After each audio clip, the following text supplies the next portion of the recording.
여러분 요즘 진짜 정신 없으시죠? 저도 그래요. 10.15 부동산 대책이 발표된 이후에 컨텐츠들이 너무 많이 쏟아져서 그렇거든요. 그 컨텐츠들 내용을 보면 너무 우울해져요. 지금 당장 집 사지 않으면 앞으로 계속 못 살 것 같고요. 심지어 전월세 가격이 올라서 서울은커녕 수도권에 살기도 힘들어진다는 이야기들 뿐이니까요. 이제는 진짜 어디서 내 집을 구하지? 이런 생각 아마 자주 하시게 될 거예요. 토허제, 그러니까 토지거래 허가구역으로 대부분의 핵심지들이 묶여있기 때문에 대출도 안 되고 갭투자는 더 안 되고 너무 어렵잖아요. 그래서 제가 이 문제 해결할 수 있는 방법을 좀 찾아봤어요. 원래 물기를 세게 막으면 그게 다른 곳으로 터져나오게 되어 있거든요. 이런 틈새를 똑똑한 사람들은 계속 찾아서 대응하고 있습니다. 그래서 우리도 이제 다 끝났어 하고 포기하기보다는 그런 방법을 찾아야 해요. 근데 하지만 여러분들 일상을 보내고 직장을 다니시면서 이런 고민 하시기 어렵잖아요. 그래서 제가 오늘은 이런 촘촘한 규제 그물망을 아슬아슬하게 피해간 숨은 보석 같은 곳들을 제가 알려드릴 수 있도록 할게요. 진짜로 오늘 영상은 꼭 집중해서 보시면 절대 후회하지 않으실 겁니다. 자, 10.15 대책이 나오니까 어떤 생각이 처음에 드셨나요?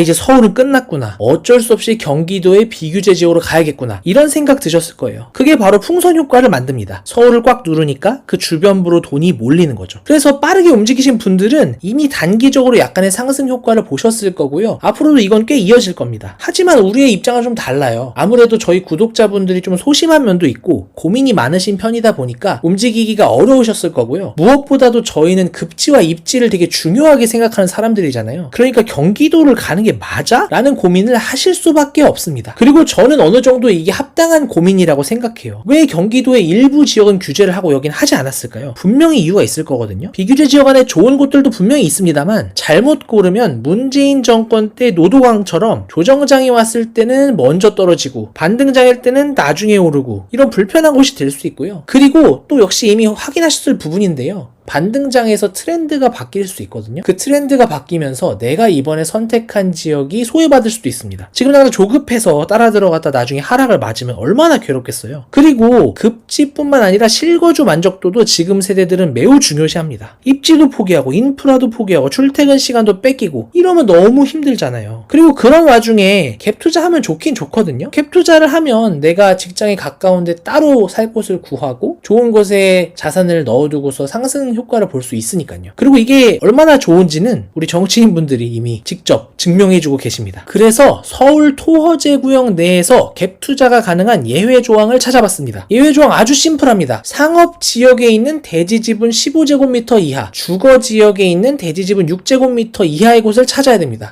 그럼 이런 의문이 들 수는 있어요. 아니 소심자님이 맨날 집값은 땅값과 건물값의 합이라고 했고 건물값은 시간이 지나면 떨어지니까 땅값이 중요하고 그래서 대지 지분이 커야 된다고 했는데 왜 이런 이야기를 하냐? 맞습니다. 제가 그렇게 얘기한 거 맞는데요. 지금 이런 상황에서는 그래도 최선의 급지, 입지에 있고 내가 살면서 만족할 수 있는 그런 곳을 찾아야 되기 때문에 그리고 내가 살지 않더라도 어쨌거나 거기 살고 있는 사람이 만족을 해야 시세를 유지할 수 있기 때문에 예외를 찾아야 됩니다. 그러니까 기존의 법칙이랑 어긋나는 부분이 있더라도 이 예외 조항을 선택해야 된다는 거고요. 그리고 두 번째로 똑똑하신 분들은 이렇게 대지 지분이 적다고 하고 상업지역이란 말이 나오니까 두 가지 키워드가 떠오르실 거예요. 하나는 주상복합, 다른 건 오피스텔. 제가 딱 말씀드릴게요. 오피스텔은 안 되고요. 주상복합 중에 찾아야 됩니다. 그래서 찾아보면은 되게 좋은 옵션들이 딱 두 개가 보이거든요. 물론 기존에는 제가 청량리 주상복합에 대해서 말씀드린 바가 있어요. 여기도 굉장히 좋죠. GTX도 있을 거고 어쨌거나 여기는 동북권의 발전에 있어서 핵심이 될 장소이기도 하니까요. 하지만 여기 치명적인 문제가 있고 이 문제 때문에 사실 돈이 들어오고 있지 않아요. 그 문제가 뭐냐면은 기본적으로 평형이 크고요. 그리고 그것 대비 전세가가 높진 않기 때문에 갭이 10억씩이나 됩니다. 사실 10억 현금이 있으면 다른 옵션들도 있기 때문에 여기에 투자하는 것은 최종적으로 좀 적합하지 않다는 판단을 하게 됐고요. 그래서 가져온 대안이 두 개가 있는 겁니다. 바로 여기인데요. 여기가 어디냐면요. 강동구에 있고요. 심지어 갭도 되게 작고요. 주상복합 단지인데요. 일반적으로 주상복합 단지는 찾아보면 거래량이 많지가 않은데 여긴 거래량이 많아서 황금성도 굉장히 좋습니다. 바로 레미안 강동 팰리스인데요. 실제로 거래 이력을 보시면 상당히 거래가 많이 진행이 됐고요. 촘촘하게 가격대별로 서울 전체의 시세를 주상복합 치고는 상당히 잘 따라간다는 걸 확인할 수 있습니다. 그리고 여기 주상복합이라고 이야기 안 하면 아파트처럼 거래가 되고 있는 거래 주기를 보실 수 있을 거예요. 세대도 999세대나 되고요. 2017년식의 주차도 상당히 여유로운 아파트라고 보실 수 있습니다. 그리고 어쨌거나 지금 경기도 어드매랑 서울 강동구를 비교해보면 당연히 강동구에 더 매력을 느끼실 수밖에 없을 거예요. 저희 구독자분들은 특히나 더요. 그리고 심지어 이 단지는 역과 연결이 되어 있습니다. 이 부분에 대해서 높은 점수를 주는 분들 되게 많이 계실 것 같아요. 그리고 장기적으로 봤을 때 GTX-T가 언제 될지 모르겠지만 아무튼 여기에 GTX가 유치될 수도 있다는 가능성까지 있기 때문에 테마성까지도 가지고 있는 아주 매력적인 단지라고 할 수가 있습니다. 그리고 여기가 어쨌거나 평형이 20평대로 정상적인 구조로 된 단지를 갭으로 매수할 수 있는 거기 때문에 부담도 상대적으로 적으실 거예요. 아무래도 지금은 실거주장이 되게 되어 있잖아요. 토어제 때문에. 그렇기 때문에 여기서는 갭 투자를 하긴 하지만 서울 아파트 전반적으로 약간 입지가 상대적으로 떨어져도 실거주성이 더 높은 데를 선호할 수밖에 없거든요. 그 지점을 생각해 보시면 좋겠습니다. 그리고 여기 좀 재밌는 거는 중요한 건 아닌데 커뮤니티가 무료래요. 그래서 되게 매력적인 부분도 있는 그런 단지라고 할 수 있겠습니다. 앞서 말씀드린 것처럼 토어제는 실거주 위주의 상황을 계속 만들 거고요. 결국에는 실거주 편의성이 아파트 단지의 가치를 결정하는데 크게 영향을 주게 될 거라고 확신합니다. 그리고 성동구에도 심지어 옵션이 있습니다. 많이 놀라셨죠? 성동구라니. 그래서 가져온 거는요. 센트라스입니다. 신당역과 상왕십리역 사이에 있는 왕십리의 어떻게 보면 대표 단지죠. 여기에서 찾아보면 127동부터 130동까지가 이제 주상복합 단지고요. 전용 44랑 59를 매수하면 예외 조항에 해당이 되기 때문에 매수가 가능합니다. 근데 여기는 문제가 있어요. 실거래 이력이 없는 호가들이 지금 막 쌓이고 있거든요. 그렇기 때문에 레미안 강동 팰리스는 호가와 실거래가가 거의 차이가 지금 없는 상태라서 부담 없이 매수를 할 수 있는데 여기는 좀 후순위로 보는 게 맞을 것 같습니다. 그리고 이런 선택, 그러니까 주상복합 아니라고 말해놓고서 왜 자꾸 주상복합 추천하냐, 정말 괜찮냐 라고 아마 궁금해 하실 것 같아요. 비교를 해보는 거죠. 경기도 아파트는 어떨까? 아니면 서울 내에 저렴한 재건축 단지를 산다면 어떨까? 이 각각에 대한 옵션을 비교해보고 구체적으로 어떤 단지를 살 수 있을지 확인해보고 최종적으로 비교를 해서 결정을 하면 좋겠죠. 물론 시간이 없지만요. 그래서 제가 확실히 약속드릴 수는 없지만 영상을 평소보다 더 많이 빨리 올려가지고 각각의 상황들을 제가 정리해드리고 비교하실 수 있도록 최선을 다해보겠습니다. 그러니까 지금 구독 안 하신 분들은 이번엔 꼭 구독해주시면 매우 감사할 것 같습니다. 정말 중요한 걸 잊지 않으면 예외 상황에서도 크게 틀리지 않아요. 항상 말씀드리지만 급지는 깡패입니다. 지난 하락을 겪고 나서 다시 사람들이 부동산 시장으로 돌아올 때 결국에는 다주택자가 사라지면서 실거주성이 중요해졌고요. 실거주성을 만드는 가장 쉬운 방법은 높은 급지에 사는 겁니다. 급지는 깡패다 잊지 않으셨으면 좋겠고요. 그리고 지금 사는 단지들이 최종 꼴이 아니에요. 결국에는 더 좋은데 갈아타게 하실 거잖아요. 그래서 환금성이 정말 중요합니다. 그래서 지금 같은 경우에는 예외 조항으로 평소에 생각하지 않던 단지를 택해야 되기 때문에 되게 실수를 하기가 쉬워요. 근데 큰 실수를 막는 거는 이 환금성만 놓치지 않으면 큰 실수 면할 수 있습니다. 그래서 2번은 어떤 선택을 하시던 간에 꼭 지키셔야 되고요. 마지막으로 3번 토허제가 찾아왔으니까 실거주장이 됐고 그리고 이제 시장에 더 젊은 세대들이 들어옵니다. 그리고 이 젊은 세대가 매수를 하지 않더라도 인식이 공유가 되기 때문에 실거주 만족도가 더더욱 중요해질 거예요. 같은 옵션이라 하면 실거주 만족도를 꼭 생각해 보시면 좋겠습니다. 지금은 완벽한 정답이 아니라 최선의 대안을 찾아야 되는 때예요. 사실 타이밍적으로도 늦었고 규제도 너무 많습니다. 그래서 사실은 다른 투자를 잘 하실 수 있으면 지금 부동산을 매수하는 걸 저 추천드리고 싶지 않기는 해요. 근데 저도 어느 정도 공포감이 있는 부분이 계속 전월세 가격이 올라가고 있는 측면이 있기 때문에 이 부분에 대한 해지가 필요는 하거든요. 그래서 여러 가지 방법들, 오늘 말씀드린 토허제 구역 내에 대지 지분이 작은 주상복합을 택하건 아니면 경기도 비규제 지역에 좀 좋은 단지를 택해서 실거주를 하면서 방법을 찾아보던 아니면은 토허제 구역 내에서도 몸테크를 하는 거죠. 그래서 적은 비용으로 미래가치가 높을, 지금은 굉장히 힘든 단지지만 미래가치가 높은 단지를 택해서 선택을 하는 게 충분히 여전히 유효하다고 생각을 하거든요. 그래서 이런 방식으로 좀 합리적으로 무조건 겁나게 해서 집을 사야 합니다라는 주장보다는 합리적인 방법을 찾아서 공유드릴 수 있도록 할게요. 그리고 이 얘기에 전반적으로 동의하시면 제가 이미 10-15 대책에 대해서 정리해둔 영상이 있거든요. 그 영상 고정 댓글에 남겨둘 테니까 같이 보시면 좋겠습니다. 그리고 제가 약속드린 만큼 여러분들도 구독으로 저를 응원해주시면 좋을 것 같습니다. 지금까지 소심자였고요. 겁나고 혼란스러운 시장일 텐데요. 너무 두려워하시기보다는 정신을 바짝 차리고 대안을 찾아보는 게 필요한 시기입니다. 그 부분에 도움이 될 수 있도록 저도 최선을 다하겠습니다. 감사합니다.